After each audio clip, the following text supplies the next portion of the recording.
So,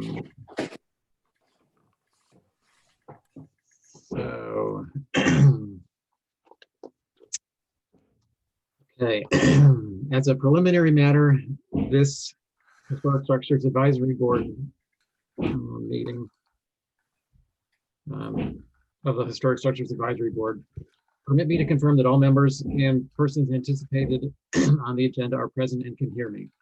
Members, when I call your name, please respond in the affirmative. Brooke? Aye. Jason? That's an aye. Aye. Sorry. Angus? Aye. Lucy? Aye. And I, Nikki Rowland, up here.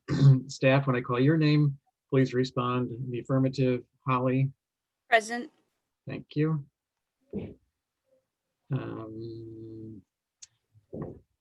Okay, good afternoon. This open meeting of the Historic Structures Advisory Board is being conducted remotely, consistent with Governor Baker's executive order of March 12th, 2020, due to the current state of emergency in the Commonwealth due to the outbreak of the COVID-19 virus. In order to mitigate the transmission of the COVID-19 virus, we have been advised and directed by the Commonwealth to suspend public gatherings, and as such, the governor's order suspends the requirement of open meeting law to have all meetings at a publicly accessible physical location.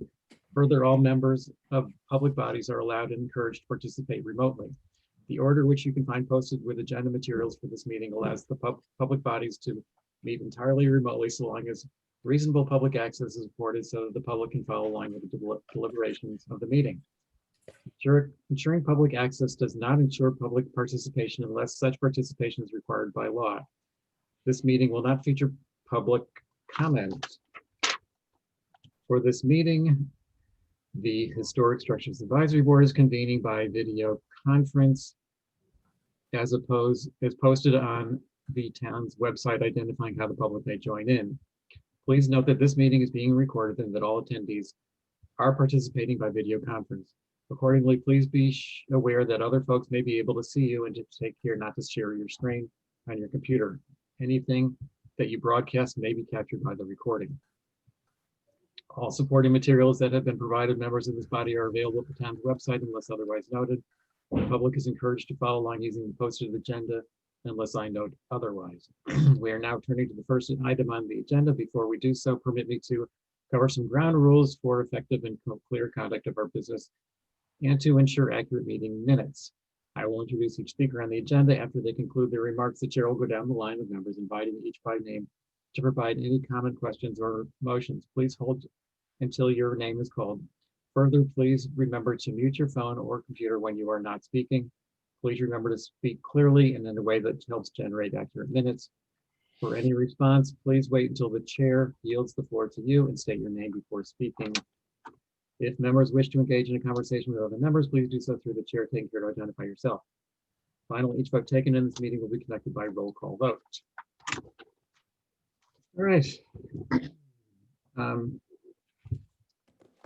Is there a motion to adopt the agenda? So moved. Second? Second. All those in favor, Brooke, Aye. Jason? Yes. Angus? Aye. Lucy? Aye. And I'm in favor. So we have no minutes to approve, so we'll move down to the first item. I have also, for this meeting, I prepared a list of comments. So what I think I will do, as I did one other time, is to read my comments first and then have you all add or detract from them so that there'll be a set of comments to get to Holly later on. Okay, Mickey, I'd like to add too that I submitted photographs for 84 Main and 3 Westchester. Okay, great. Thanks, Lucy. Let me pull up the 84 main ones right now because I got to get into my email. Those just came through, so bear with me for a second. Holly or Chair Mickey, could I ask a question too? Sure, go ahead.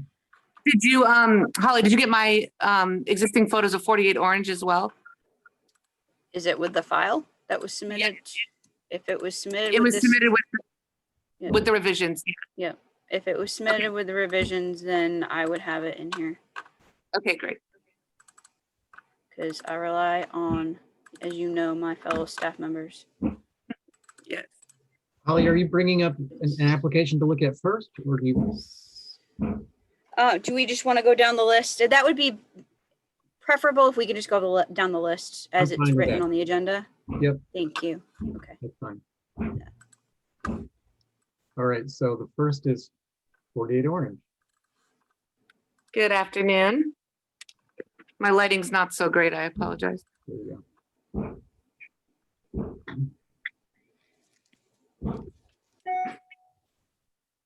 So the HDC wanted revisions and photos.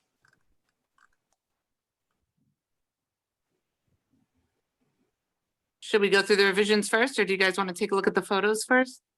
Tori, go ahead with your revisions. Okay, so basically, I believe we accomplished everything you guys had mentioned.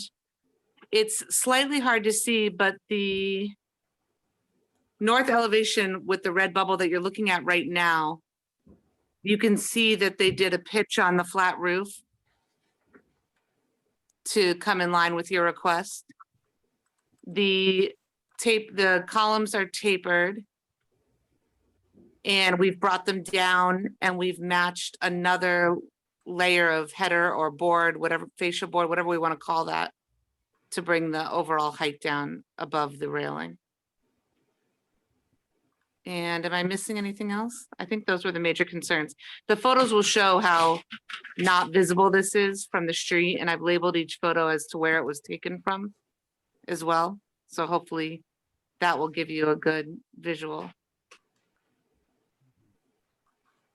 Tori, this side of the building, the east, Yep. is that facing Cash's Court? No, that's facing, I guess, the water, The back, okay. the very, very back, So straight the back. north would be facing Cash's Court. Correct. Yep, you got it. And there are very large, when we get to the photos, evergreens surrounding this whole existing two-story deck to the right. So that's obviously from the street.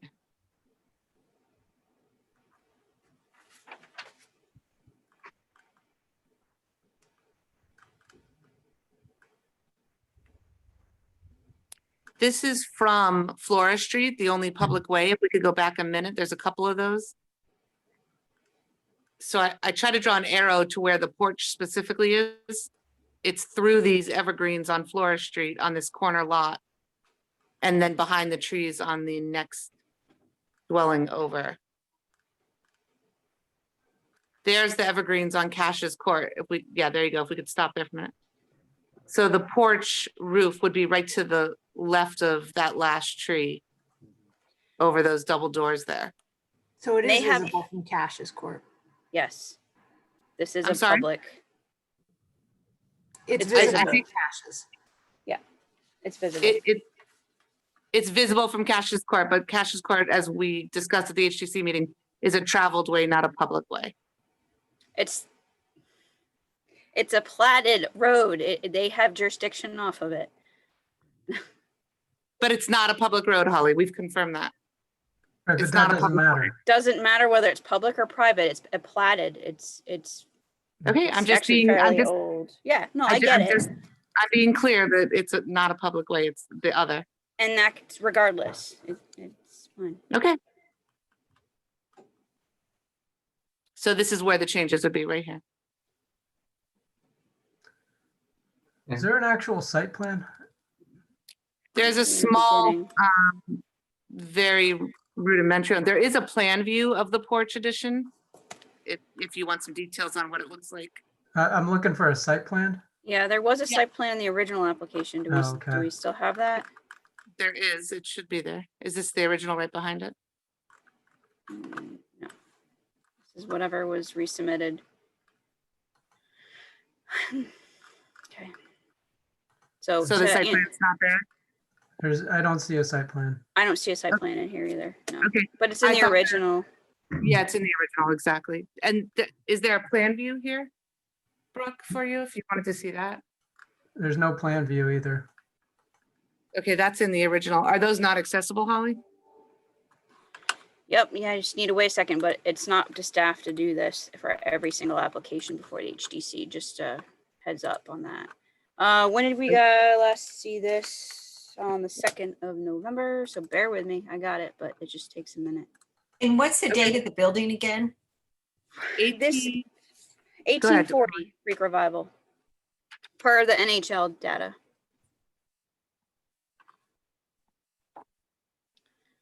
48 orange. Nikki, are you going to read comments or should we all just? No, my comments on this one were very simple. I thought that Tori kind of addressed our concerns, unless somebody else can think of things that she might have. I thought it seemed generally okay. This is Angus. I would agree with meeting the concerns. And I don't know how they, that back dormer with the nearly flat roof ever got approved, but this porch, I think, helps to mitigate that. It grounds what otherwise is an imposing face. So I actually think that this is this alteration is going to enhance the building. Anybody else? I agree with Angus. I think it helps a lot. I tend to agree as well. Lucy? No comment. Okay. All right, I think we're good with that one. Thanks, Tori. Okay, thank you so much, guys. Thanks. Enjoy. Happy Thanksgiving to all of you. Thank you.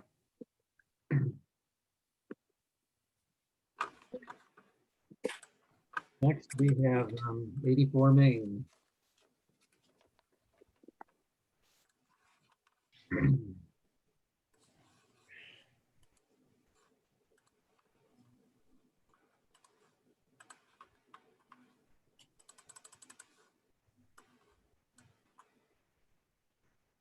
Okay. No date, work ongoing, need a fine, pulled out and dug a few foundation, deck too big. 1 skylight per roof plane and none in the old historic district. AC not cited, question visibility of basement entry, no grill on deck. Need to show basement window, work done in addition already. Let's see.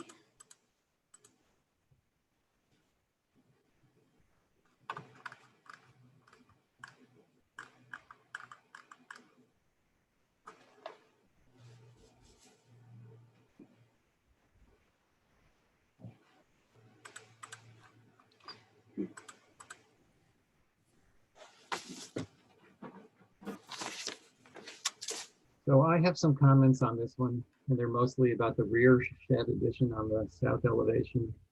It's not really an addition. I think it's already existing, but they're modifying it. And basically, it looks like what they're doing is they want to raise the roof, raise the plate, and then shallow the roof pitch to a 2 pitch. And they've taken the windows, which used to be sort of what appears to me like an infilled porch, like glassed-in porch. And now they've separated the windows from the sides and the door to create a shingled wall plane and isolated the, triple mullioned windows. So my comments were, they're also applying for a second skylight up on the roof, which to me seems like it'd be very visible.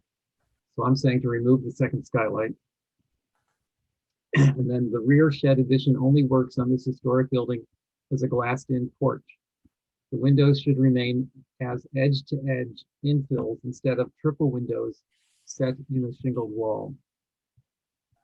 Keep windows on the porch ends east and west for the porch feel. Keep existing porch roof slope, a 2-pitch roof, and raising plate change the character and are inappropriate. So anybody else have any comments on that? Well, Holly, if you bring up the photographs that I sent, that it might help The second skylight is already installed. Oh, really? Yeah, I see. and that should be removed. Well, why are they, it's bubbled like they're applying for it? It could be an as-built, I'm not too Yeah, sure. in the minutes, they, Ray mentions a fine. I'm hearing about and seeing, we've experienced it, is that we're getting these things, applications for things that are already, the work is done. We had the one up in Howard's Court. There recently, apparently, that big gambrel that's across from Sanford Farm, their roof walk was added. I mean, I hate to see this kind of activity go on. I mean, I think that if it's cracked down and people were made to remove stuff, that it would help with the situation. But anyway, there is a photograph of the two skylights in this roof. Mhm. Okay, I agree with Lucy. Yeah, because it's lined up right underneath the roof hatch too. But as far as appropriateness, I think that you all definitely need to weigh in on that because they'll fine them regardless. But do noted, Lucy, I do think that not to, sidetrack on another application, but the one across from Sanford, that was supposed to come back. I think there was something that they were supposed to come back for. So anyway, Well- but please, yeah. Holly, I don't think the fines are enough. I mean, when people have to undo their work, then it's going to be more effective because we all know that there are many homeowners on this island will be, hey, hell, I'll just pay the fine. Yeah, it's like a mosquito bite. It's not a real sting, and it should be a real sting. And we Yeah, only what's a couple allow- $100 when you're spending $1 million? Exactly. And I think they should be fined heavily and then made to remove it. And also there only is allowed one skylight per roof plane. Yes. So you have two skylights and then you have what is likely the original roof hatch. So Yep, right there. And both these skylights are visible from two roads. Thank you for these photos, by the way, Lucy. This is very helpful. Holly, do we know if the first skylight, the one on the left, was actually approved? I wouldn't know that. I wouldn't know that by this. I'd have to do So they seem to Digging just in be the file. applying for the second one on the right. correct. Based on this existing elevation, yeah. Hmm. Already one there. All right. Later addition. I'm not sure I would be in favor of the first one either, knowing that seeing the hatch right directly above it. But I think, Holly, if you just note the skylight controversy at the meeting, that would be helpful. Yep. So, any other comments regarding the addition or the changes to the, Yeah, I'd like to point out that the skylights in the photo are vinyl clad. They're not Yeah. their standard 3-light as shown. It's those are Anderson or Velux VS, whatever they are, 304s. And as far as porch roof or the back roof, I don't know why they have to do anything to it. It seems to work pretty well as is. Their change shows that those what makes that porch look like an infill porch goes away. I don't know why they can't just stick a door in the middle and work with what they've got. So I'm kind of, yeah, I'm with you in that regard, but I don't think it needs to change at all.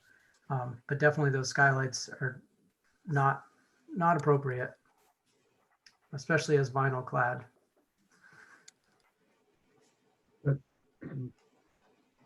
anybody else? I think the stairs going directly from the porch to the backyard, it just accentuate the size of the porch. They have another stairway from a back door. I don't know why it can't be designed that one small staircase can be used instead of the two. Oh, I guess it says there's a door going underneath. Sorry, oops.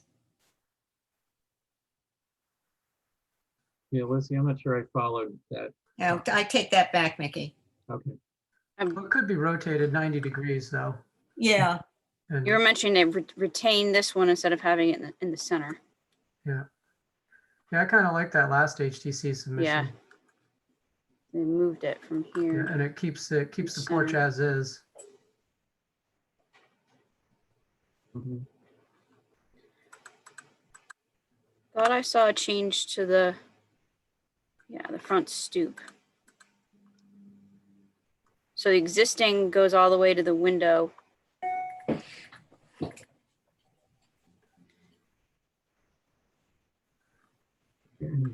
Yeah, I wasn't concerned with the change to the front stoop. well, Yeah, I that's already been done. And I think it looks great. More, I yeah, it's think it's an improvement. improvement. I agree.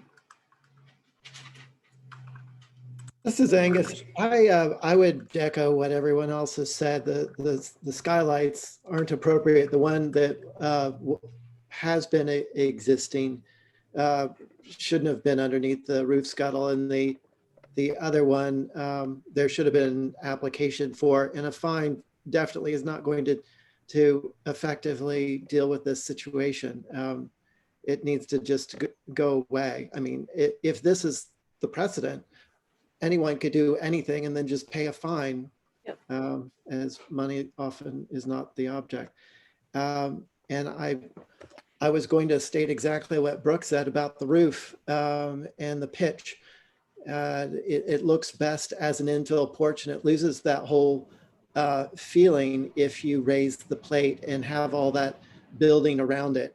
So to somehow fill the space from post to post with windows and or a door is going to be better. And the roof pitch, the guidelines are a minimum of 4, and to take it from something that is probably meeting those guidelines and make it half that doesn't make any sense to me.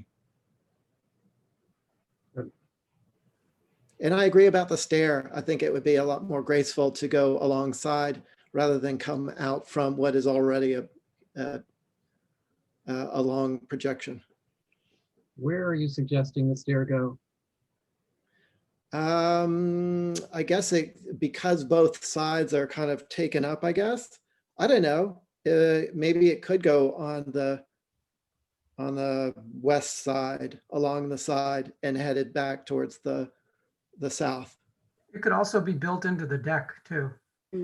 Good point. Okay, so try to make the stair less prominent. Yeah. Yeah, integrate it into the new deck structure as much as possible.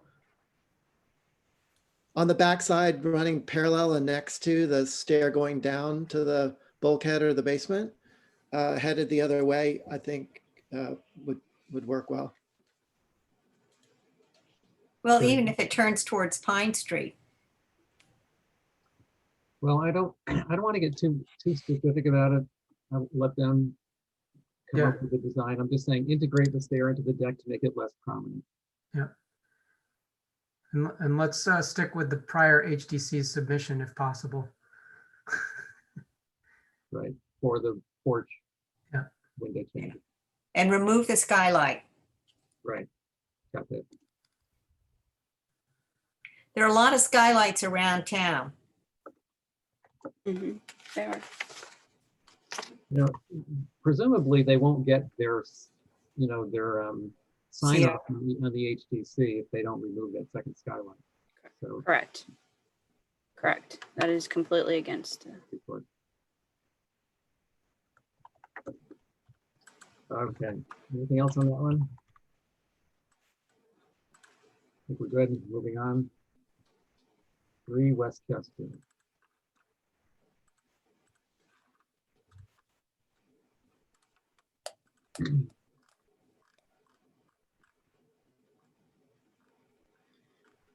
November 9th. Oh, this is the driveway apron. Okay. So I was having technical difficulties. Thank you, Zoom. At the time, this was before the HDC. But they decided, they gave their comments and they decided they wanted revisions. So I believe we received and better photos too.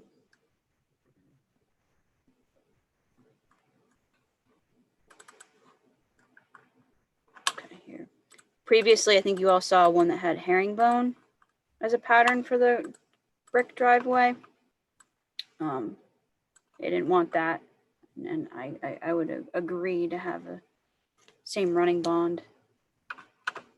Looks like that's what they got. So I think the original application was for one parking space deep.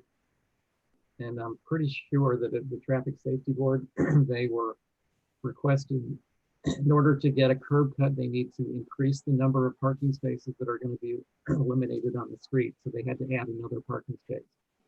So that's why you're looking at 2 now. So that's the change. And my comments on that were that the running bond is appropriate, but not to run lengthwise down the driveway. The running bond should go side to side. And also, if you look further down, maybe, or up, there it is, the, well, go up one. Holly, yeah, that thing. So they're proposing this concrete and metal channel to run across the end of the driveway, right at the sidewalk line. And I don't know what to say about that. I don't think you normally see that anywhere downtown. No. So I just brought that up as a comment, is that drain channel is unusual for the OHD.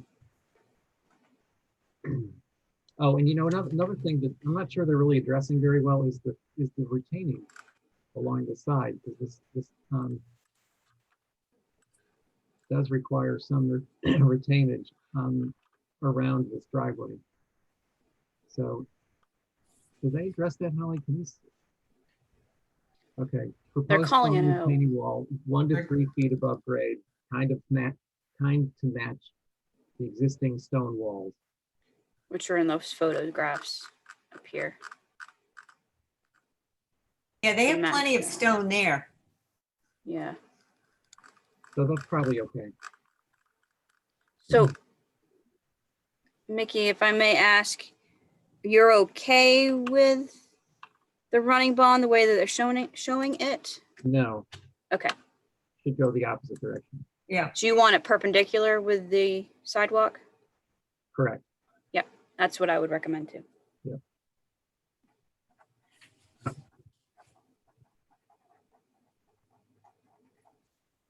Lucy? I took some photographs and it doesn't show on this plan where the existing fence is in front of the house, Mhm. but there's some weirdness going on. I know everybody has concerns when you have little bits of fence that don't turn corners. I don't know how to put that, but they do have that. Holly, scroll down, I think. I think it's the next one. You can see that freestanding section of fencing. Mhm. I don't understand because, well, the fencing is not indicated on the design here. And so I don't understand what is happening and if something should be changed or recommended. Okay. Good point. So we'll just say plans should indicate what happens to the picket fence.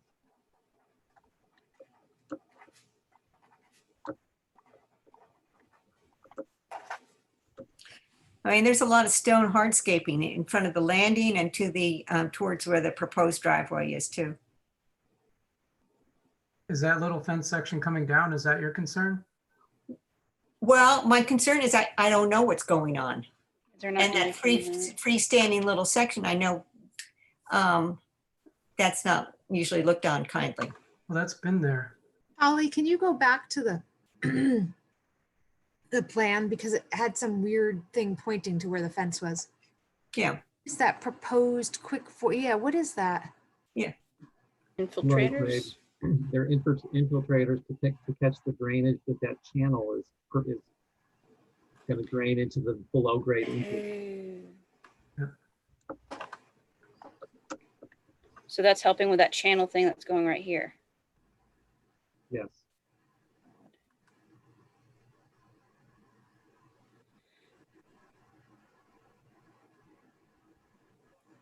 So I guess there will be a very short remnant of picket fence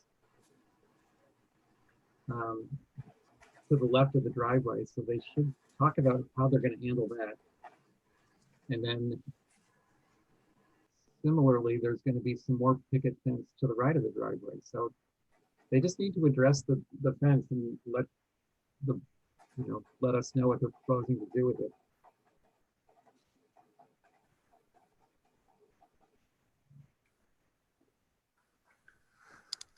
Anything else?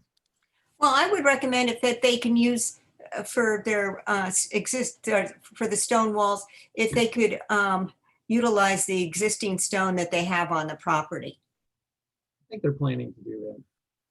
It says to match, kind to match the existing stone walls. I mean, it's got a nice old patina to it. So we'll just note to reuse existing stone.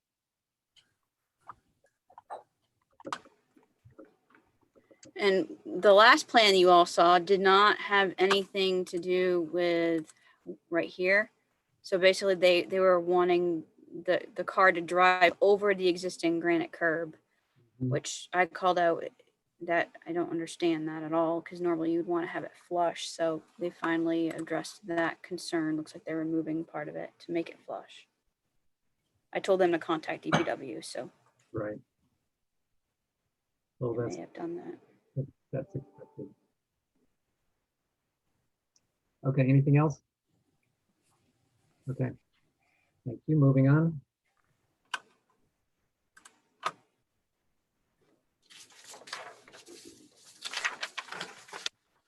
To Highland Ave. This is the main house. You all saw the email that I forwarded from Jenny, the owner, who's here with us today. Good. Yes, I saw that. Ginny, would you like to make some comments? Other than reading the letter, I think my letter was fairly self-explanatory. I appreciate the opportunity to give my feedback and context since I wasn't aware of the first meeting where this was going to be discussed. I think in a nutshell, I understand how people think that this is an interesting house and a cool house and, different from the normal things that we see on Nantucket. I just don't understand how it fits into the definition and the feel of being a historic structure on the island of Nantucket.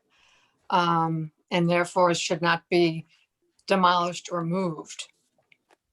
I kind of went through that in the letter. As I said, I think that is the letter that was provided to you from the Preservation Trust was a little more glowing in its description of how the house was built and designed than the reality was. My parents were not fancy people. They didn't call it the summer house and the winter house.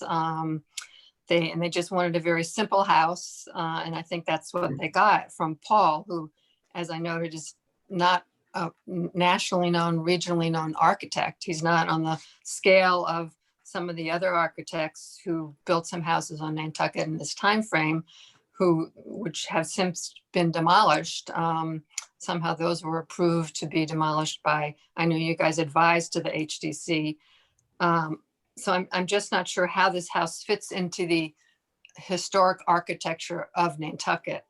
I know that the application is for demo or move off. The issues I would have with either of those is if it's demolished, I understand how that could work. That wouldn't be our preference, but I don't think there's any way that could not happen given that the property sits on an already approved subdivided lot.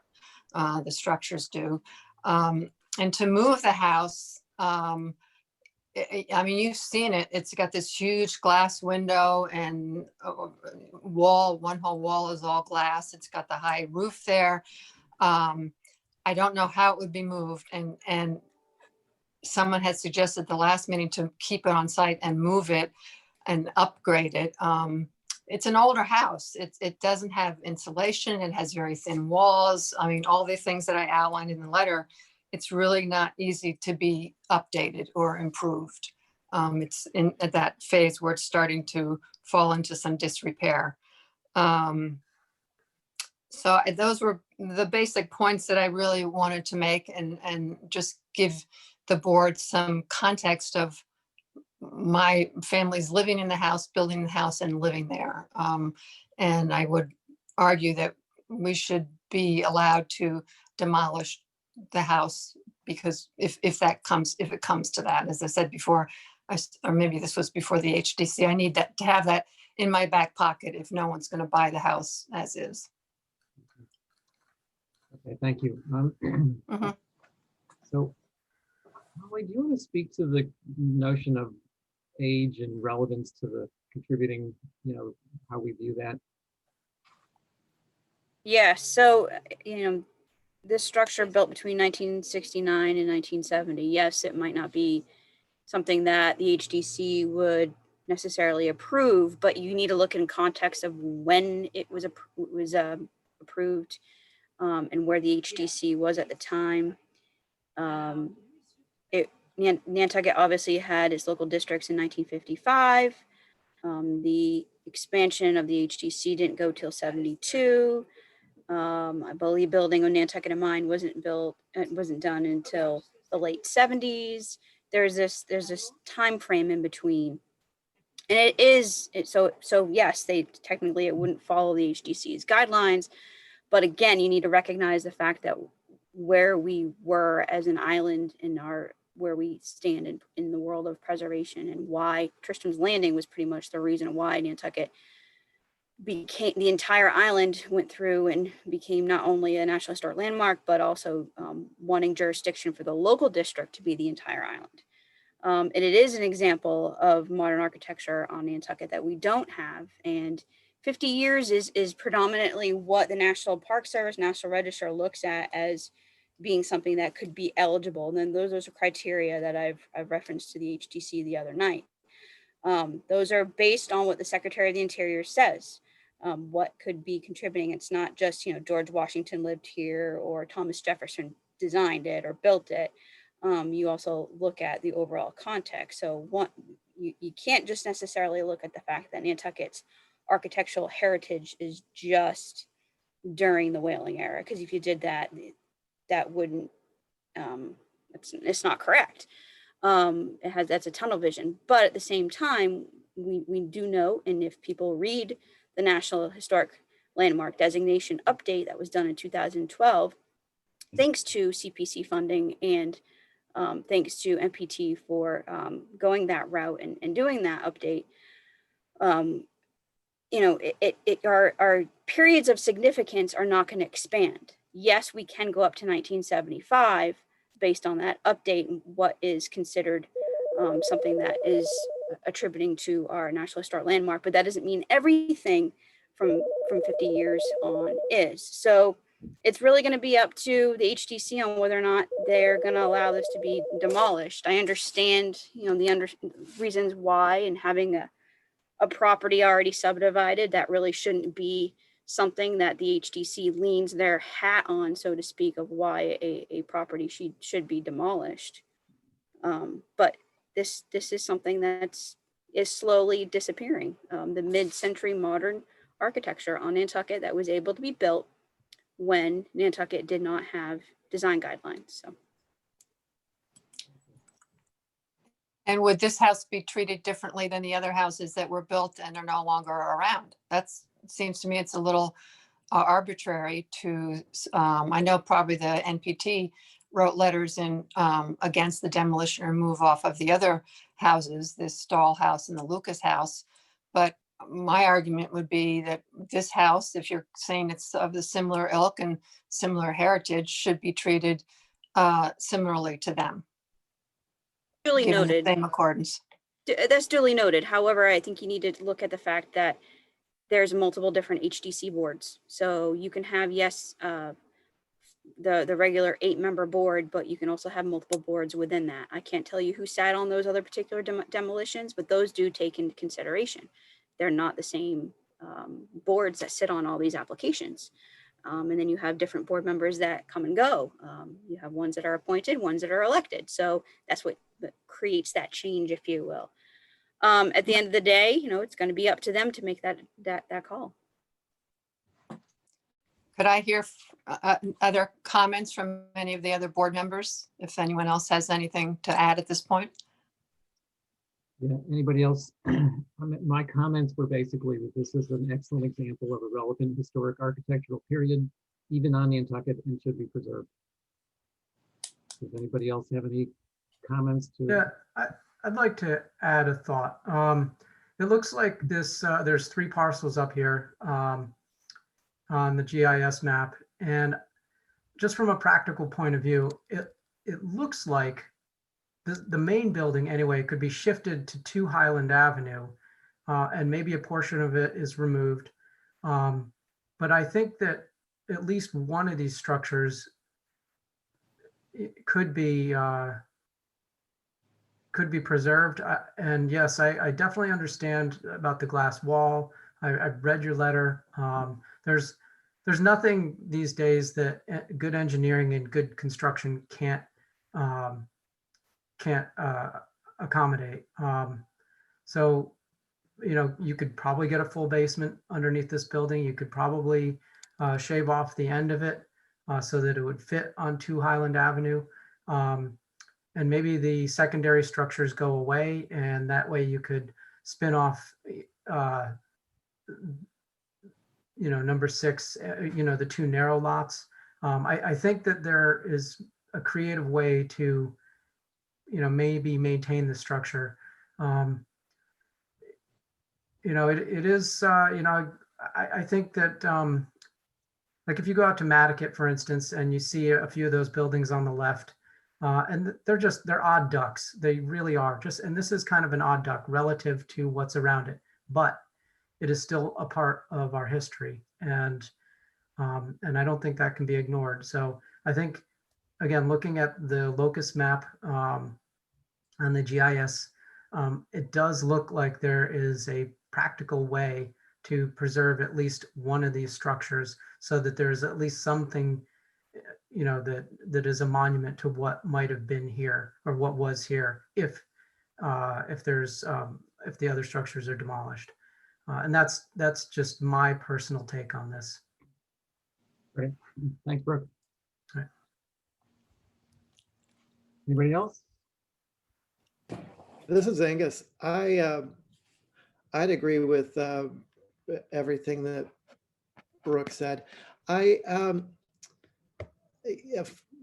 For decades, I've been modernizing historic houses in a sensitive way that preserves interior, exterior, and as Brooke has pointed out, there isn't anything here that a good carpenter couldn't, insulate structurally. We call it maintenance. This is taking care of a historic structure. And our oldest structures were 50 years old at one point. And so I believe that this is a part of our history. It's not something that I would have designed, but it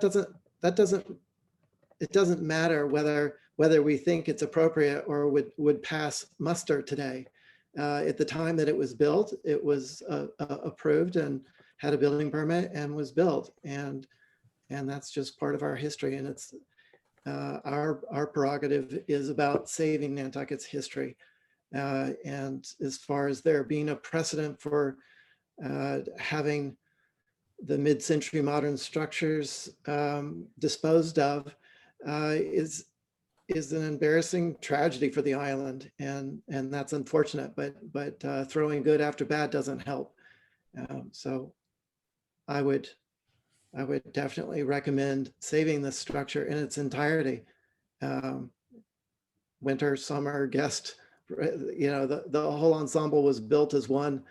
And I think we've already noted that the added structures since then maybe don't contribute as the pair do, but I think the island loses something when we lose these two houses. Perhaps someone could raise their hands and say they'd like to purchase them. It's unique. If you and give me I that wouldn't lot doubt- adjacent, I will move it. I wouldn't doubt that there would be someone who wants something different on Nantucket that's downtown. And I think it's an incredible opportunity for, someone who wants this style of house. Can someone put up that plot plan again? It shows the 3 lots.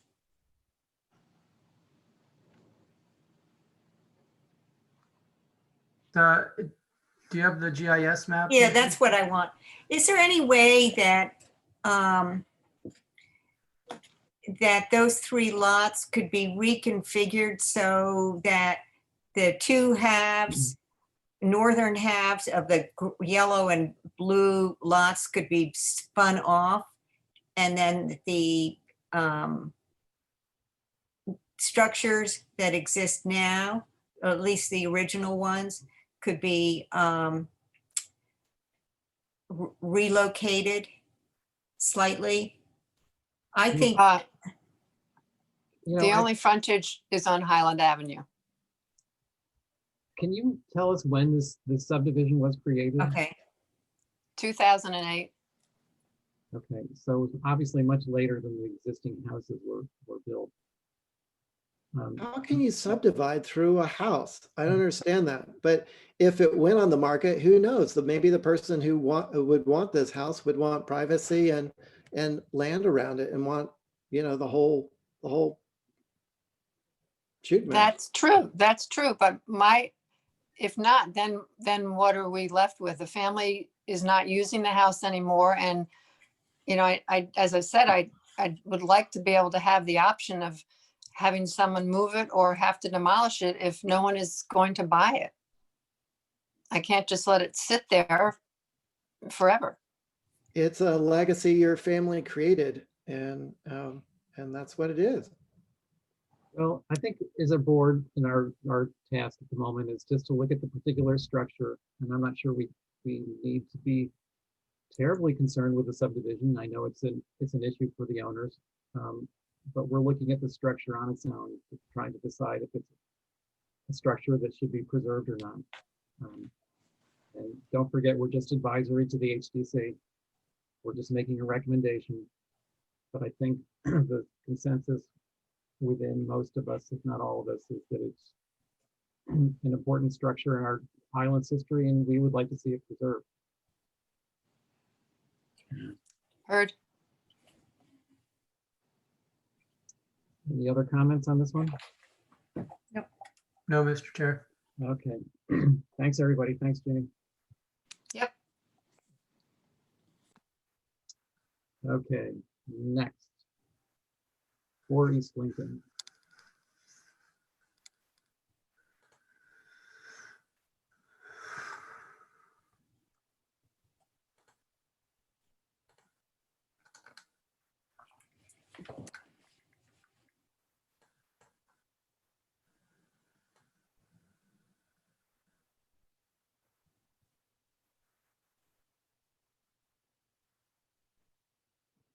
Okay, you all had the concern about the second floor, French door precedent, would rather not see the deck facing the street.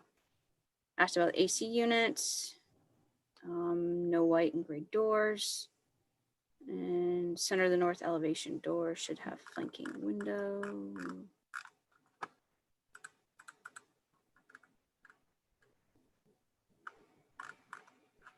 Sorry, I zoomed out too much.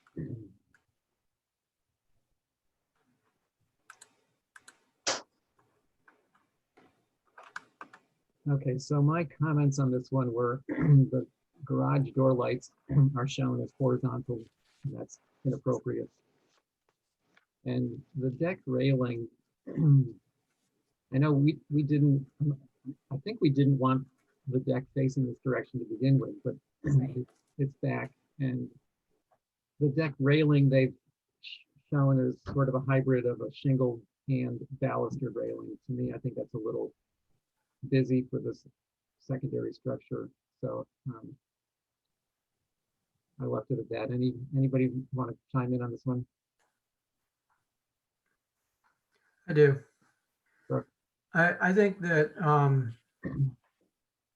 this is an improvement over what exists. I like that they added a sloping roof to the front porch to help hide the front porch, whereas in the previous application, the shingled railing went out to the edge. So I think that helps a lot. I know that the door doesn't have two flanking windows, but at the same time, I think it has simplified what exists as a busy elevation and also what was a busy elevation to begin with, there was a previously proposed elevation that was busy. I think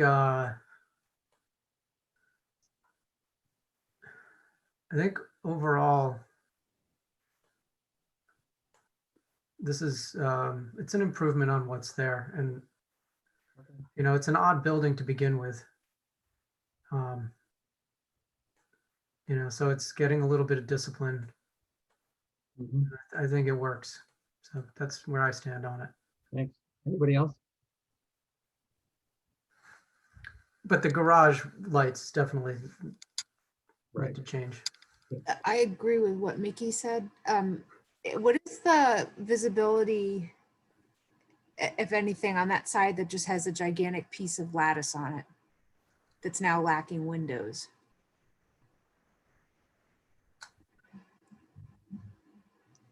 It's facing south. It's sort of to the side. I'm not sure it's terribly visible. If you look at this locust with the satellite view, it's probably not going to be terribly visible at all. Okay, because there's no guarantee that lattice will No. remain there. Yeah. Just going to be a gigantic wall. Yeah, it's not. I don't think it's going to be really visible. Okay. Anybody else? Angus, Lucy? This is Angus. I would just, I agree with everything that's been said there. It feels like it's simplified and there's more order to it. I almost prefer the French doors to the door and the window in that lower, underneath that lower porch roof. I do appreciate the roof awning out over the garage doors. And hopefully without it being, too top heavy, I almost feel like if it were an all shingled rail, that it would be less busy. And also there's something about an open rail. It really just feels like a deck that is so close to the road.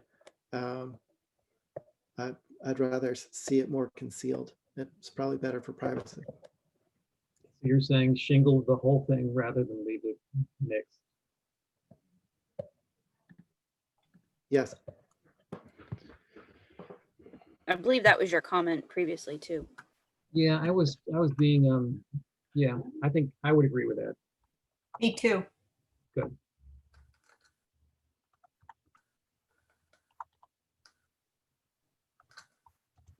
Got it. Okay. Anything else? I think we're good with that one. Thank you. Now we're on 14 Lowell, new dwelling.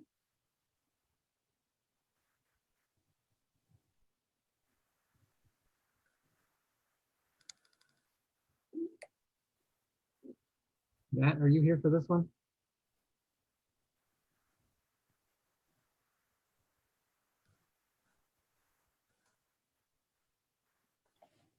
Matt McEachern, you in?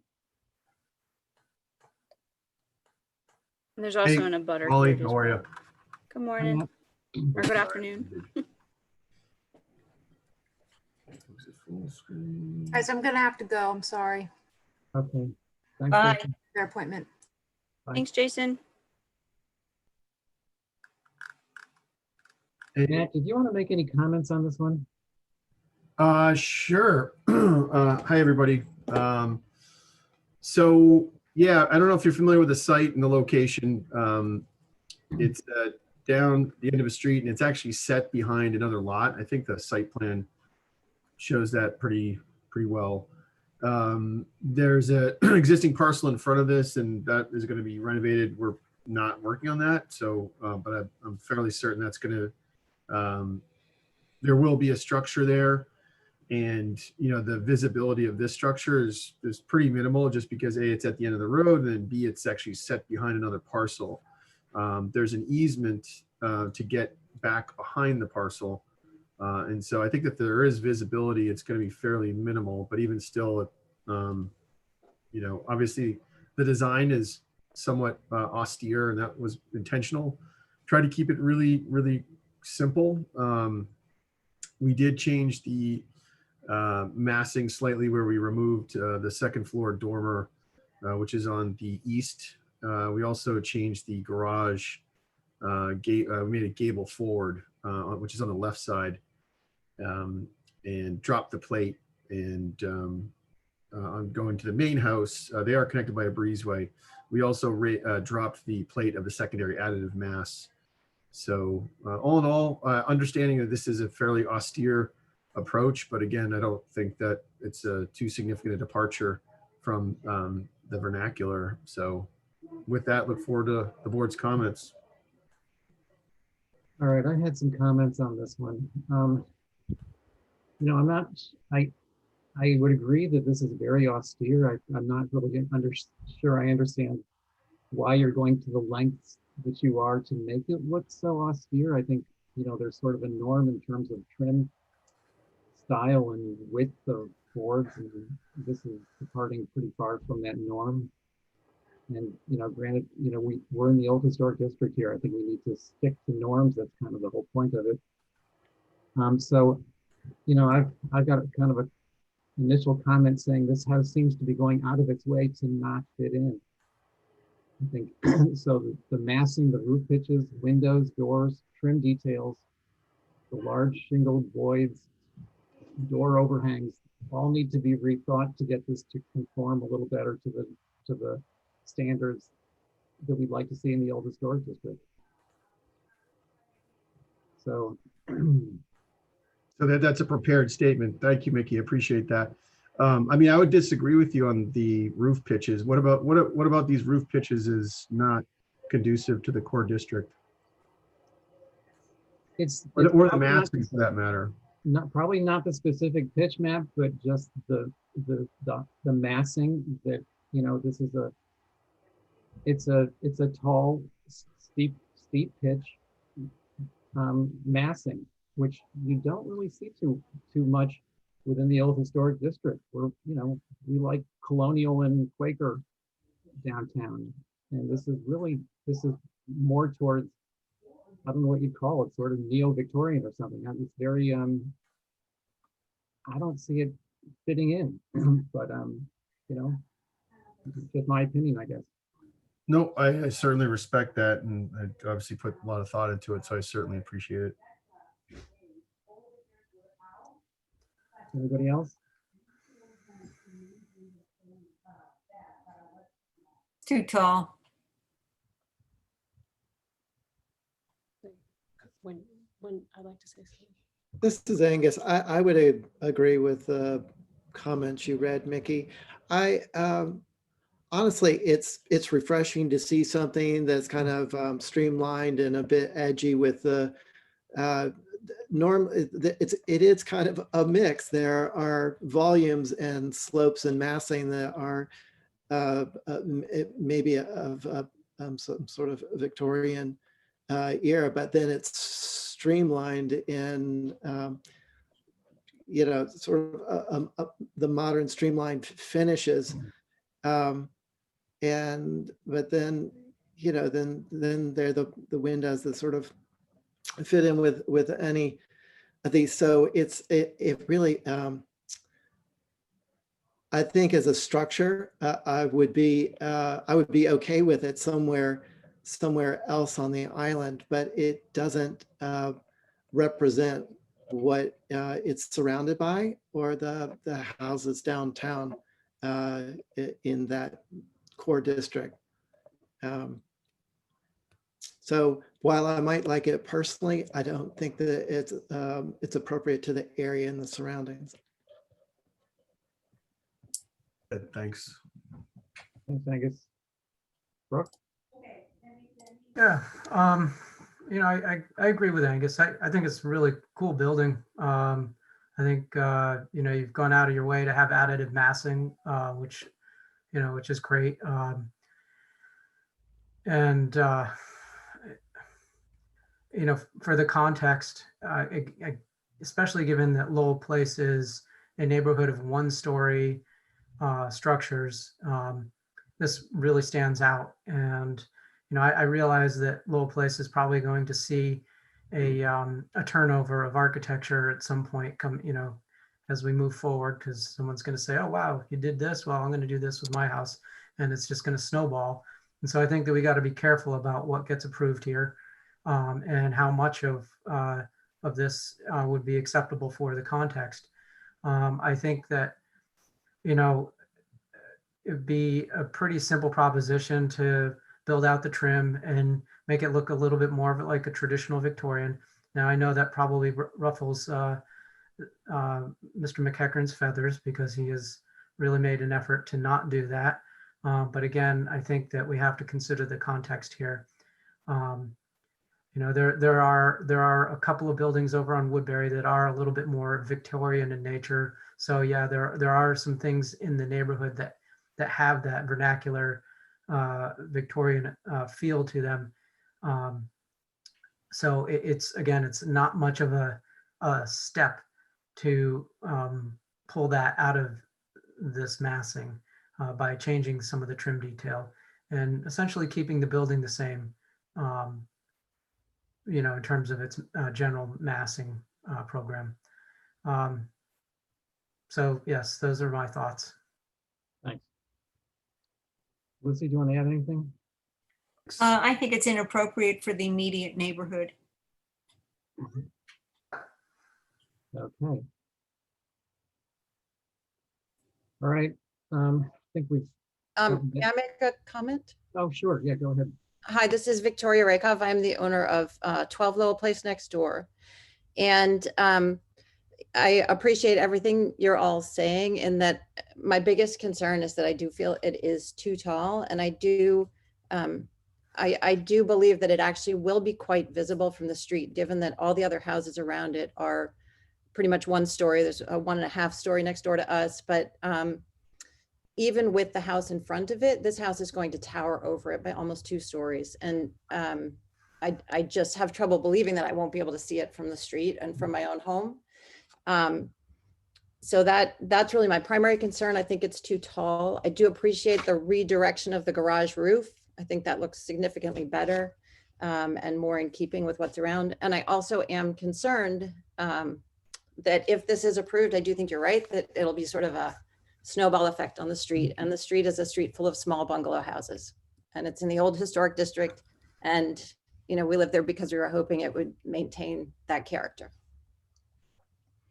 So thank you. Great. Thank you. I just point out, this is Matt again, just briefly, that, you know, the story, the primary, the amount of second floor on this structure is the proportional relationship between 1 story to 2 story. This is a mostly 1 story structure. It telescopes towards the back of the property obviously. But I also want to point out that the second floor, when we talk about the height, it is 1.5 stories. So this isn't a full 2 story structure. So, but anyways, all your comments are duly noted and appreciated. So thank you. I unfortunately actually have to run as well, but I just wanted to be here for your comments. I think we have other applications on, but I'm going to try to jump back on. Okay, we're gonna do the garage next. Do you want us to hold that until you can come back? That's okay. I mean, I feel like I got the general gist of your comments, so I would just continue. I certainly don't want to slow it up, and I'll probably keep the meeting running. Or actually, I can't, because you can't do two Zooms at once. So I would just continue on, and I'll look forward to hearing your comments. But I definitely get the general consensus here, and again, appreciate all your time. Thank you, Matt. Thank you, Thank Matt. you. Bye-bye. Mickey, what do you have for your note? Okay, so I can take this comment out, but I said this house seems to be going out of its way to not fit in. Does that feel a little strong? You want to take that one out? I hope that that's not the intention, but it looks like it could be, just because it's so different from everything around it. I could probably word that a little differently. This house, Tone it down, Mr. Rowland. Easy, buddy. this house does not fit into the neighborhood. How's that? Pretty simple. Yeah, it doesn't. Will it be specified in the comments that part of the issue is that it's too tall? Yes, and that's I did have Okay. that comment in there. Thank you. Yes. I mean, you I didn't second that about the height, but maybe in general about your comments, but yeah, the height is extreme. Its reading is 2.5 stories. I can see that the eave is not a full 2 stories, but it's the pitch is so high that's a It's tall 28 building. feet. And also, you would think that, I mean, the way it usually works is that you have the primary structure on the street, and then behind it you have a secondary structure that is relatively smaller. And this is so awkward, going behind the existing Mhm. house and being so tall. It's an unusual situation where it's a separate lot, but it does sort of read like one lot, and that this should be the secondary structure. And I wonder Yeah. what you can do about that. In different owners, it's a different lot. So just, Weird. yeah, I don't know what to say about that one. So I've got it's too tall, 28 feet high.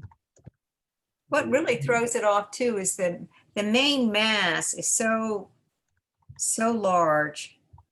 And then the back sections, you've got the chimney and everything else. It's just, and then you've got the garage, and the garage is in scale with the other structures in the neighborhood. Sort of.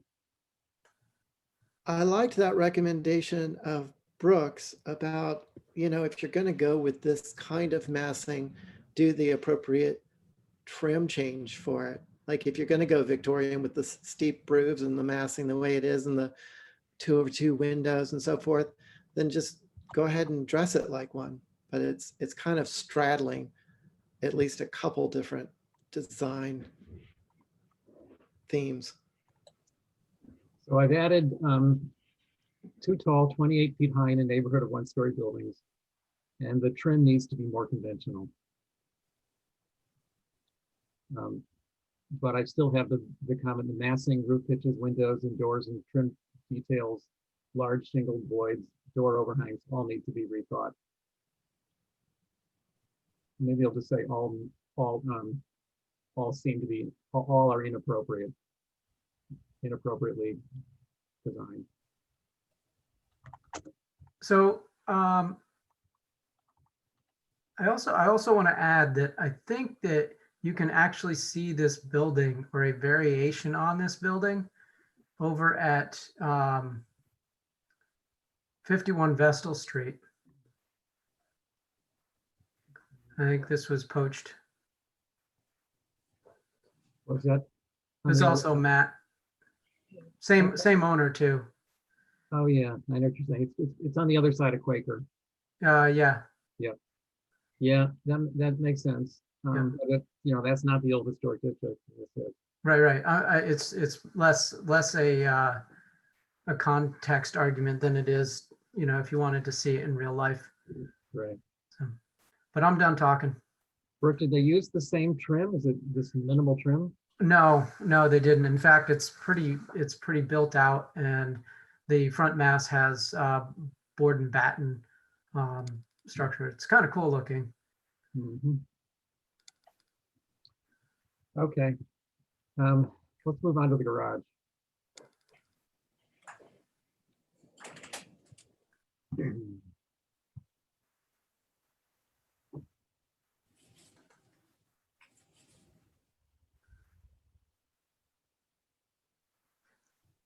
So the HTC really didn't review the garage. Matt kind of understood where they were going with the design of the main home. So,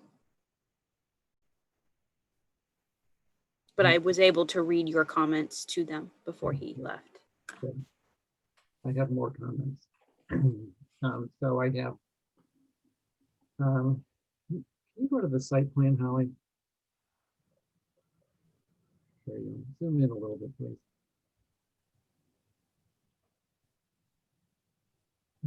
So most of my comments were about the siding. So I put orientation of garage to house is too suburban. Garage should be substantially set back from the face of the house. And, you know, if I were looking at this, ideally, I would say the house should be seen at the end of the driveway, not the garage. And the garage could be rotated and pushed over to the right so that you drive, you take a corner and turn into the garage and you wouldn't see it at all. You wouldn't see the two garage doors. As it is now, you're looking down the driveway and you see two garage doors in you know, connected to a house right in the same plane. So just the whole package didn't seem to fit in. And I would still, looking at the actual garage itself, I would still like to lower the plate of the garage. I think it's got a high eave and that could be dropped a little bit. So are you suggesting to just flip the whole thing and then shift that garage to the, I guess it's the east corner of that parcel? I guess so. I mean, I don't know if the applicant would consider such a drastic change, but you know, I don't think it's appropriate to look down this driveway and see, instead of seeing a house, see two garage doors. Yeah. I think it would be easy to flip it. The whole lot. Yeah, just flip the whole thing. Unless, did they already put in the pool? They did. Of course. Okay. They've already poured it, So so that flag has been planted, huh? Yes. Too late for that. Now, if they were to do that, they'd have to redesign the house into a different configuration. So, Well, you know, that's what happens when you go for the pool approval first. right. I think that So- would have been a great idea to do a mirror image of the whole thing, flip the pool, the house, the garage. And it would have made more sense to see a house at the end of the drive, like you say. That would have made a little bit more sense about how that other house is in front of this house. And then to have the garage behind. Well, you know, it's not too late for them to, they'd have to really completely redesign the house. And turn it into more of an L shape than a line. Yeah. But, you know, we'll see what the HTC recommends. The only thing I would say is that if the design stays as big as it is at the moment, the garage is a lot more in keeping with the other homes that you can see on the street. So looking down the driveway and seeing something more the size of the rest of the street houses may end up being more appealing in terms of staying in context with what's already there. So, I mean, to me, it was a relief to see such a huge house on the opposite side of the lot from my house, but I do understand what you're saying, that it looks strange to look down the driveway and see the garage. It's just that to me, that is the size of my house practically, is that garage, so. Yeah, that's a good point in terms of the first structure that you see being the smaller one, so. I definitely agree about lowering the roof of the garage, though. There isn't any reason that plate can't be at the height of the header of the doors. Right, I agree. Yeah. I have nothing further. Lucy? I think the roof pitch should be changed too. Okay. I mean, if you look at the photographs of the application for the main house, and the roof pitches of the existing structures in the neighborhood.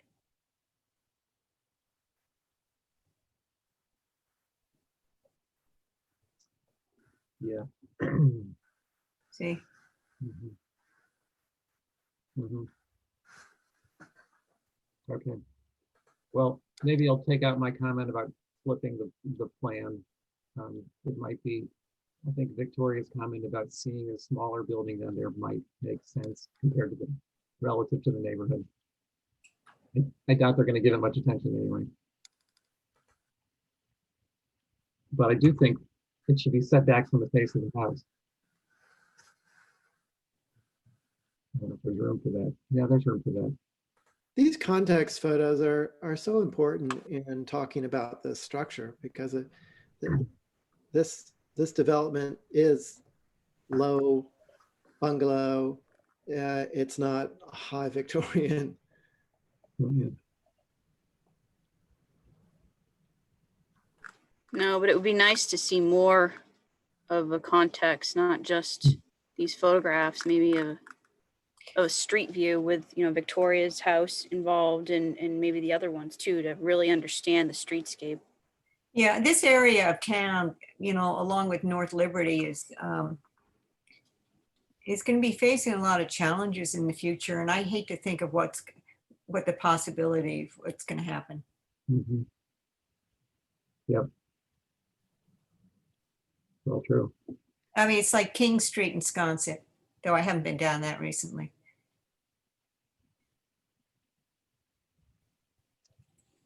Okay.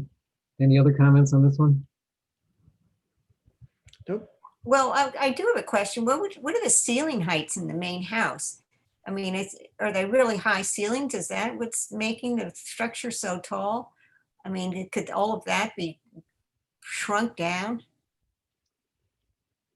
Well, it's hard to look at these drawings and tell, you know, where the structure is, where the floor lines are. Yeah, I was just looking at the 10 feet. Oh, there it is. 9-foot ceiling. Yeah, see, I was just looking at the height of the garage door versus the height of the first floor windows. That could definitely be dropped down. Yep.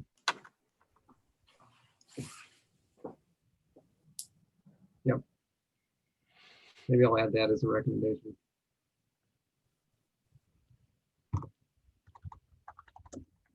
Lower ceiling height.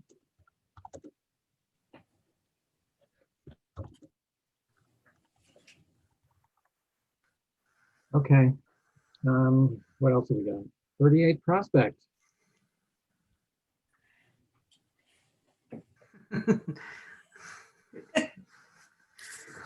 All right. We look, We have to, you know, so I'd like to look at the context photos first, and I'd also like to screen share. Okay. Do you want to screen share first? I'd like to screen share the photos first. Okay. Go for it.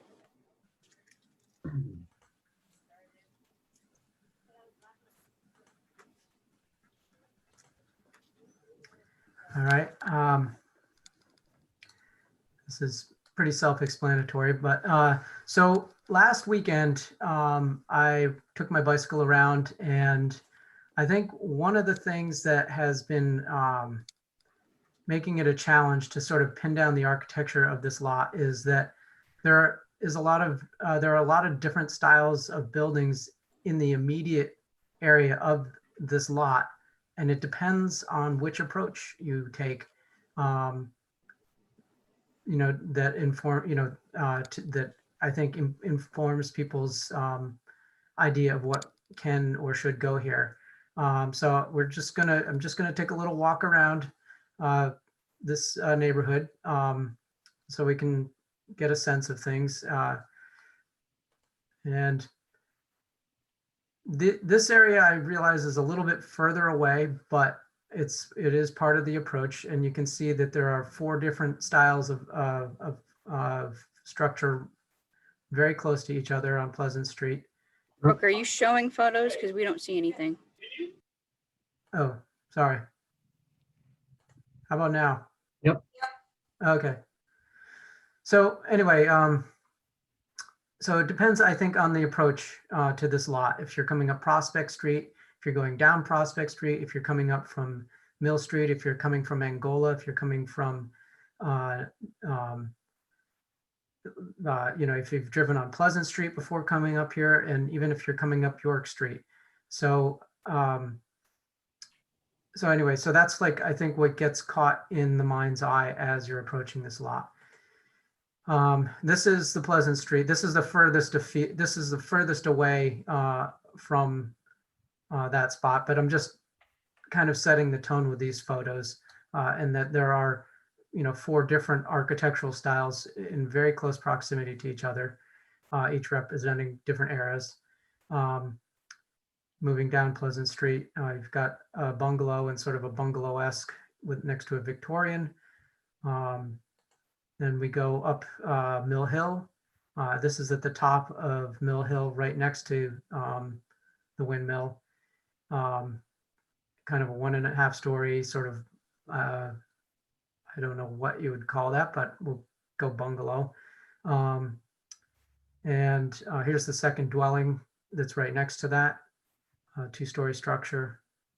And then you turn around and you've got this on York Street, which is a tiny building. And then right across the street, you've got 37 York, which is a bungalow. In York Street, you've got a traditional colonial. You've got like a small colonial on West York. And then coming up from the hospital, you've got this run of 1.5 story, what I would call transitional architecture. And this is, I think, what most people see as they're leaving Sparks Avenue. And this is probably more similar to what I'm proposing than the other styles. Let's see, and of course you've got the Miller House, which I think is actually an anomaly in this area. Right across the street, you've got the Stojack Cape, and then you've got a double-ended H-style colonial with a roof walk. It's very visible. And this is, if you are coming from Milk Street, you see this structure, which is a second dwelling, which, I don't even know what it's trying to be here, but this was built in 2015. And that you're familiar with. Right around the corner, you've got like a 1-story, I guess that would be a small Greek revival. I don't even know what the year that was, if it's if it's an original structure or if it's a redo. Then you've got a more traditional Greek revival. So as you can see, there, like in the immediate vicinity, there's probably 8, 9, 10 different styles around this property. So I think that, that this board and the HTC Commission have been getting hung up on each person's personal bias about what is the right style for this lot. So all that said, I feel like what I've done in terms of of the architecture for this lot is something probably more akin to the approach from Sparks Avenue. And I think it's not as, it's not such a strong style that it's a good, I think it's a good transitional form for this property. So I did make some revisions, changed some massing, pulled away the infill that was underneath the porch, pulled the building away from the setback on the north side, and also shifted a few things away from the street. You can see from here that this was the original submission. You can see that infill. You can see the fenestration was not traditional, not typical. And then as we move forward towards what I'm proposing now, you can see that the form is a little more disciplined. I have a more traditional front door. The building itself was shrunk by 3 feet from left to right and 2 feet from front to back. So the building itself is smaller and the height has been dropped as well. It is now 26.6 where it was 27. It doesn't seem like a lot, but I think that in within the context of the rest of the structure, it's a helpful reduction. See this, this top one is what's being proposed. There's the topo lines. And here's the front elevation again with a summary on the side. I can read that if you guys can't read it, but I think you get the point. Mhm. I think we can see it. Hmm? I can see it. Okay. And then on the south elevation, the amount of glass has been reduced, I think, relatively speaking, significantly.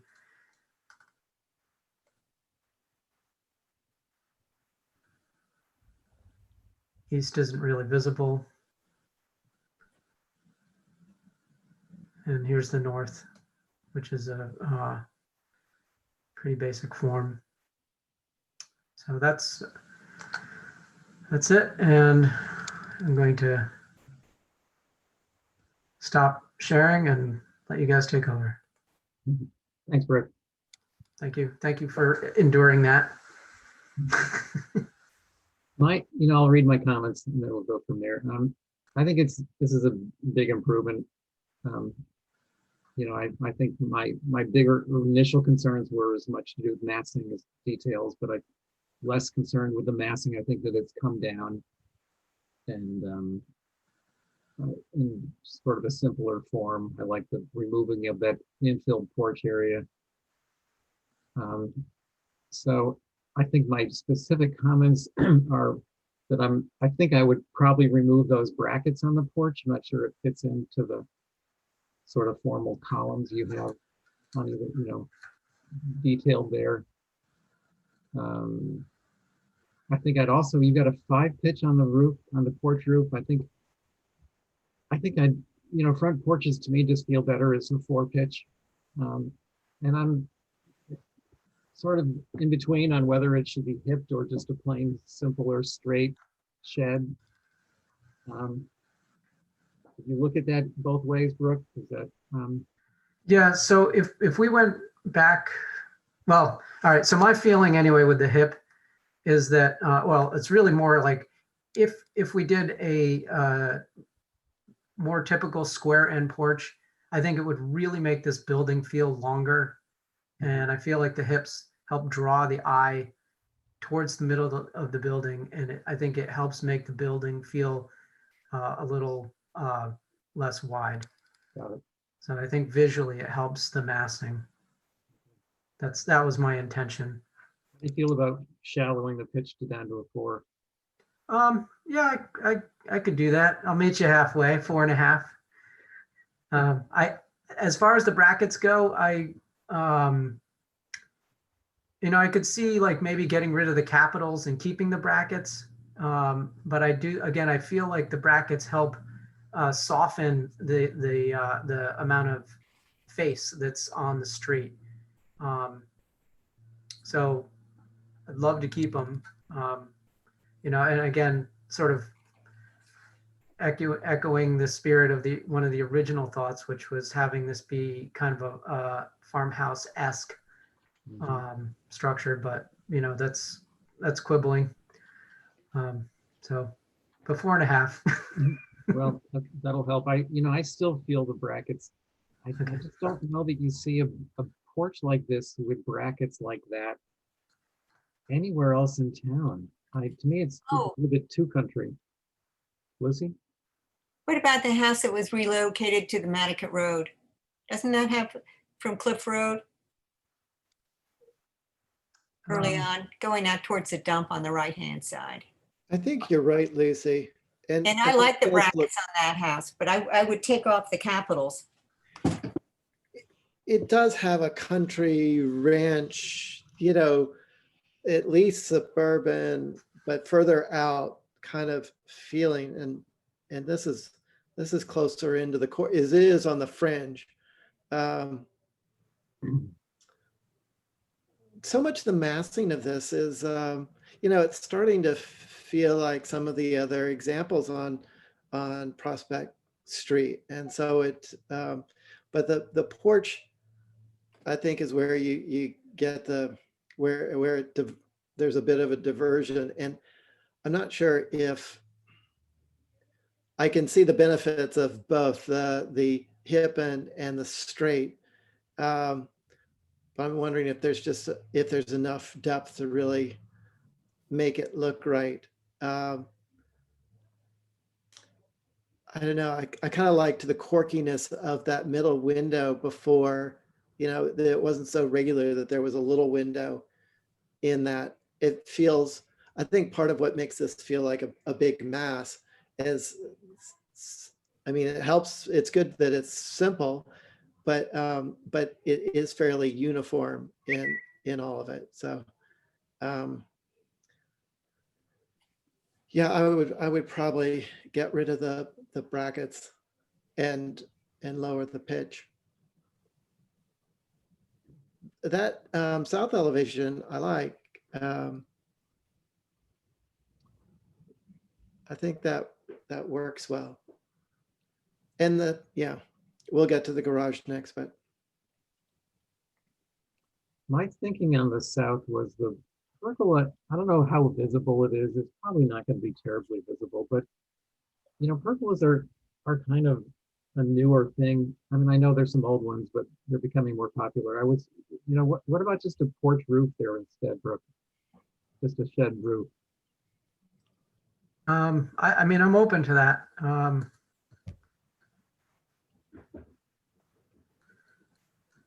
I will suggest that to my client in between now and the meeting, Okay.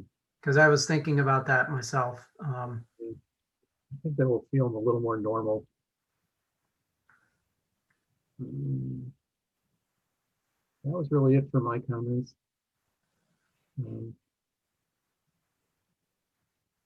Anybody else? regarding the pergola, I think with vines and stuff growing on it, it'll help integrate this into that country setting, that sort of rural setting. Could do that on the. Well, I could go that way too. I think the more that it's built, just the bigger it feels. Okay. Garage, or not the garage, the studio. Studio. So,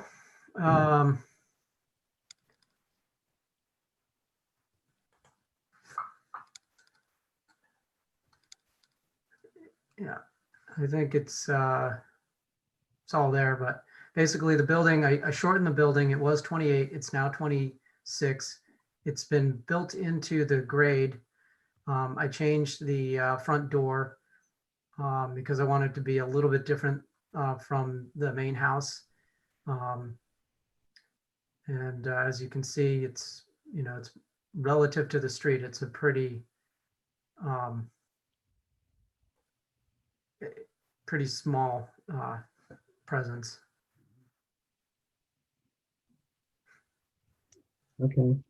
My comments on this one were, on the whole, the cottage looks fine, but the south elevation facing Prospect Street kind of has an unusual feel to it with the sloped shingle line.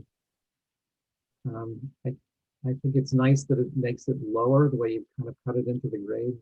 So I didn't have any thoughts on where that was going, but it just, the relationship of the dormers to grade feels a little peculiar. And then I thought maybe you could move that sort of that small 3-light window to align with the other one above, just to give it a little bit more uniformity. And then the dormers themselves facing Prospect Street, I think there's too much shingled wall on either side of the windows. I think those dormers are much more successful when they're pretty tight to the window. So I'd love to see those get a lot narrower. And that's pretty much all I had to say.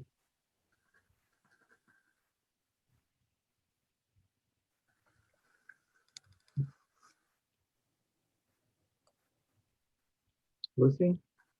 No comment. Angus? I like how it's getting sunken deeper into the hill. I think that helps in a few different ways. Along Prospect Street, it diminishes the volume of the building. I'm a little bit on the fence about what works best with that south elevation and the dormers. I agree that that it's awkward to have that much shingle area compared to the window area. So I don't know if it were at all possible to bump the dormer back and go wider with the windows, of having like 6 light awnings or something above a soffit that was continuous. I think that would really help simplify to have a continuous eave rather than being broken up by the flush dormers. And I think that there would be an opportunity to fill that space without really changing the floor plan. So I have a question to that end. And it was something I was thinking about, like going back to the whole, idea of it being a former utilitarian structure.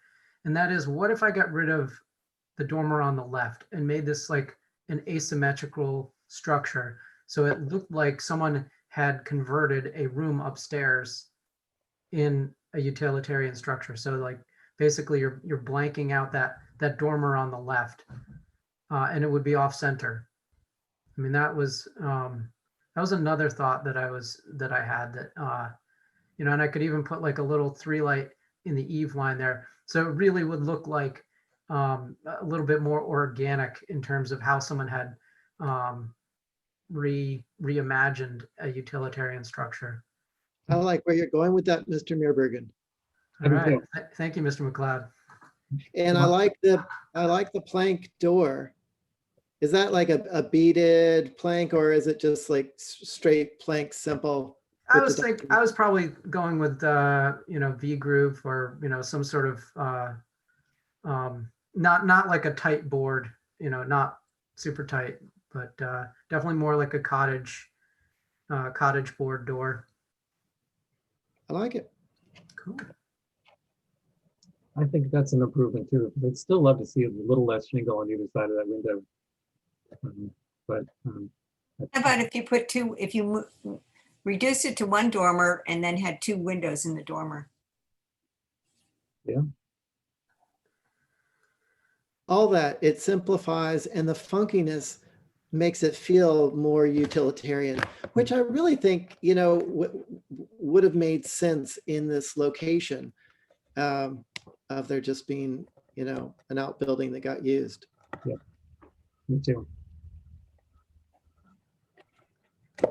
Good. All right. Wow, I almost feel like we turned a corner. We did. I think we have. Good job, Brooke. We have our commissioner back. Dodged a bullet there. Good job, Brooke. All right. Thank you. Anyone else on the floor? This one's gonna be interesting. Let's see.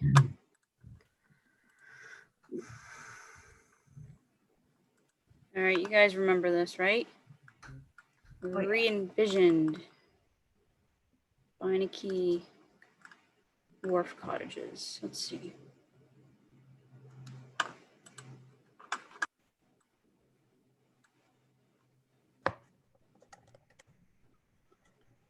So my comments on this one is I think that it's good that he's going in this direction with filling in with windows, as we suggested. My biggest problem with it is that I think the window sills are too high. And he's specifically dimensioned them at 3'6", saying it's a minimum as a porch guard. I'm not convinced that that's required. I think they need to confirm that as a building code. I looked into it a little bit. That's 3'6" is, or a porch guard is required when you're over 30 inches above grade. Not convinced that it's required in this location. And if it's not, then I think that he could lower the windowsill considerably to make it just feel a little bit more at the right scale for a porch eave, or not eave, a windowsill. So to that point, I think the Gaslight Theater, their sill is lower. Yep. And I think that you're absolutely right. No, I don't know why he would say minimum. I mean, it's nothing that he's showing us puts it 30 inches above grade. It's far from 30 inches above grade. So I think that I think it'd be better for them to have more glass and more open air too. So hopefully they can confirm that one way or the other. Yeah. And then I said the window panes should be smaller and vertical, not square, almost horizontal as they're shown. Try for a wider and taller sash. And the glass door on the south elevation, that's a single pane glass door. That should be a 15 light door. And the east elevation, they're putting in new casements, 6 light casements, which, who likes 6 light casements? They're removing a 6/6 window. And I think that they should put new windows in to match what they took out. In other words, make those windows 6/6s. I know they're trying to match what's already there on the front of the building, the north elevation. Somehow they got 6 light casements installed on that side. But I just don't see why we would continue making more mistakes in this building. Mm. So, I've got some thoughts. Good. All right. So first of all, I mean, I agree that in general, I like the way this is going. I think that those windows, I don't know that 4 light, I don't know that kind of glass is appropriate in that area. I think you're dealing with a bunch of little cottages that have small window panes. mhm. And I think that pattern should be observed in that area. In terms of having casements on the east elevation, I think that just from a practical point of view, people walking by there are going to hit their heads because it's a pretty tight little area. And I'm not sure that, just from that point of view that it makes sense. So yes, that's a circuitous way of saying that I think that those should be 6/6s. But yeah, I don't know. I think that the 4 lights are a little bit too modern in style for this area. But I like the idea of having that kind of wraparound glass. That's it. Lucy, you got anything?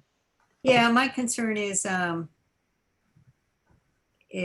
all the utility stuff that's all over and what's going to happen with that. You got AC units, you got a propane tank, you've got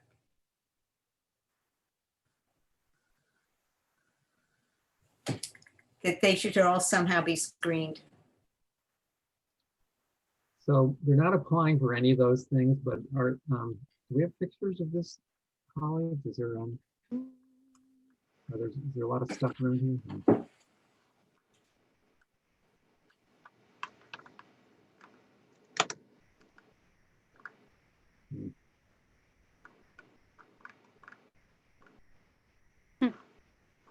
But if they're doing work in those areas, they've got to, Mm-hmm.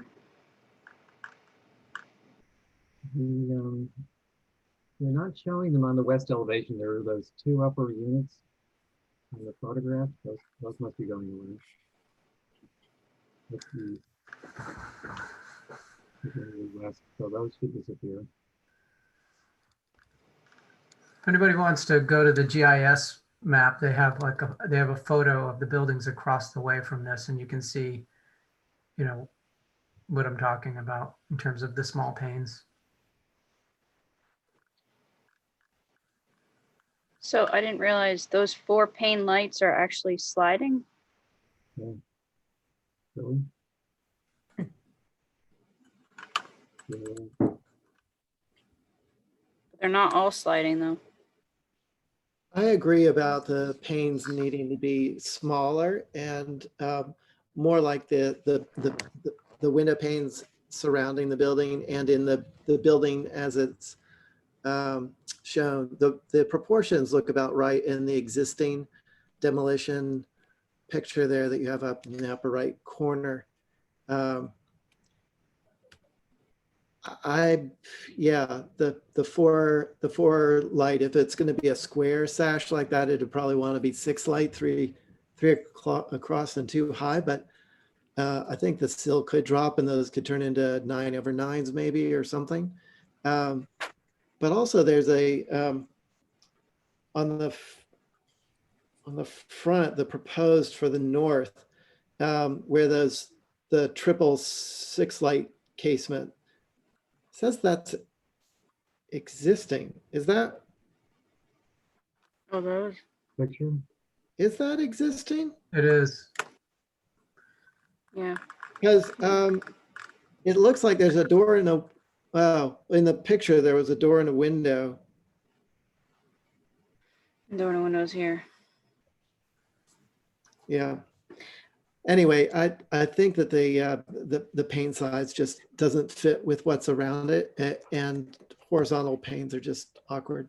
Mm-hmm. Square too. Okay. All right, I'll read what I got on this one. I have, the railing need to be at 3.6. It's not over 30 inches above grade, lower it if possible for taller windows.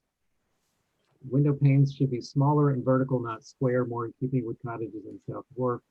Try a wider and taller sash. Glass door and south should be 15 lights.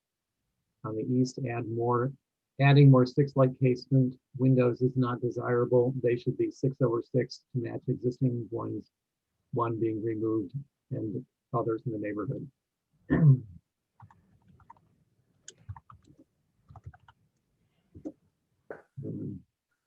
Good. Sounds good. Good. Thank you. Next. Four Chestnut.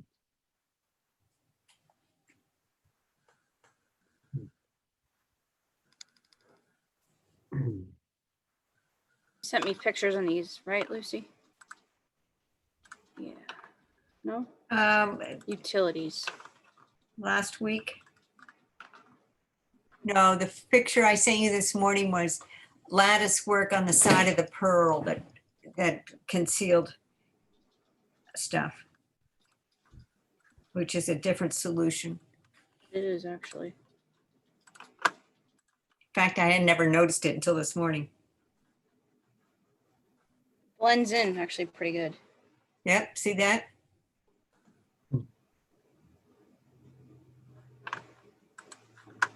No.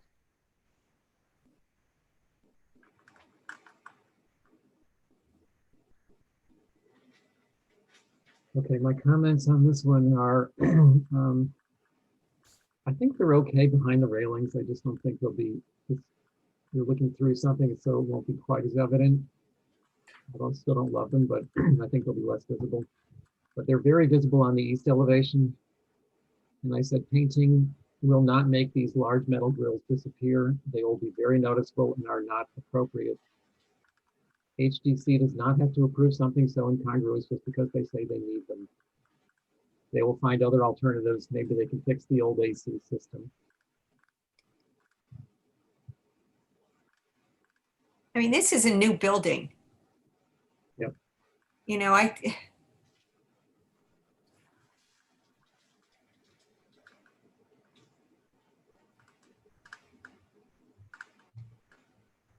You know, I think the comments in the minutes to the meeting said that the old air conditioning system failed, and that's why they're doing this. Well, you know, they can fix the old air conditioning system. yeah, Right? yeah, I've had to fix my whole house.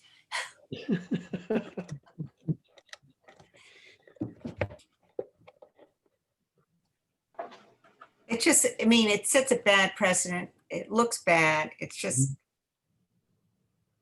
I don't think it's appropriate. It's bad enough, you know, when there's a one-off, when there's like one unit in a face. But this is like, you know, a systematic approach to air conditioning on this scale and this much of it. Really don't want to go down this road of setting precedent for that because it's not historically appropriate. Mhm. yeah, and when these start to fail, then we're going to hear all sorts of noise on the street. Brooke? I agree. I think they're ugly as sin. Yeah, no. I think that if there was a way to somehow screen these, you know, maybe they can put them behind trellis, you know, build some trellis out off the wall, but You know, picture that east elevation with a bunch of trellis in random places under windows. It just that even that wouldn't really look right. yeah, east elevation That's is, not the east, the south. Sorry, yeah. or it could be. No, it is the east. It's the east.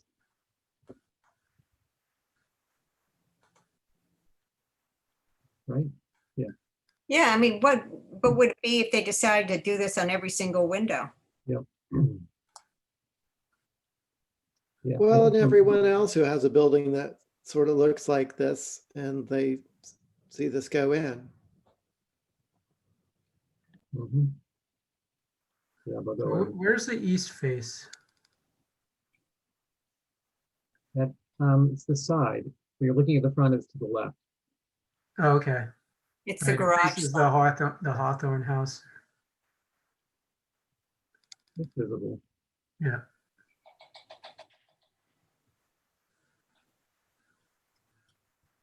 Yeah. I don't know. Not a fan. Yep. Okay. Good.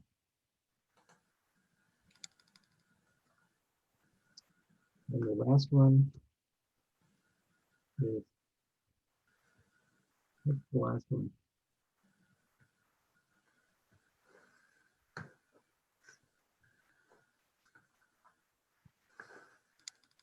Mhm.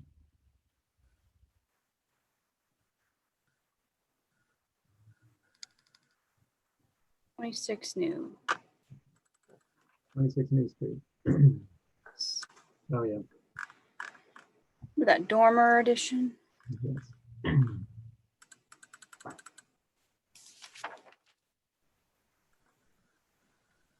Tons of options. Nope. No. All done. no. Motion to adjourn. Yeah, I'll second that one. All right, so here I say, building with Nantucket in mind clearly states that a dormer on the front of a building that dominates the roof plane is not appropriate. No dormer should be approved here. The photographic examples, and Holly, can you scroll down to their pictures? Photographic examples show exactly why it is inappropriate. These dormers visually dominate the building and completely change its character. That one's yeah, that one is horrible. Sorry. Bad examples.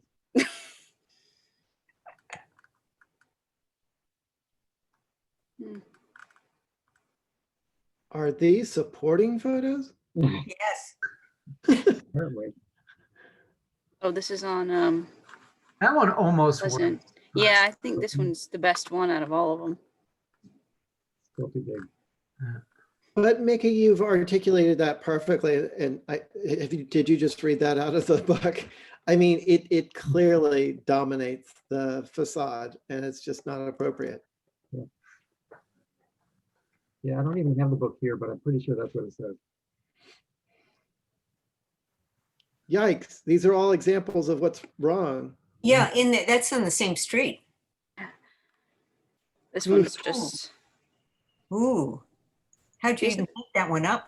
these are the type of additions that they show you in school for preservation, what not to do.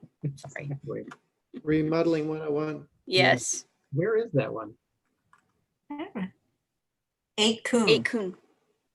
Okay. Perfect. Okay, anything to add on that one?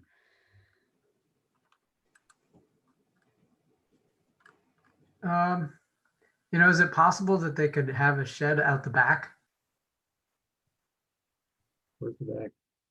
You know, just in the same volume, but, you know, just flip the shed to the other side. You could have an integrated dormer into that adjacent mass. Could get your bedroom. Can you scroll down to the floor plan?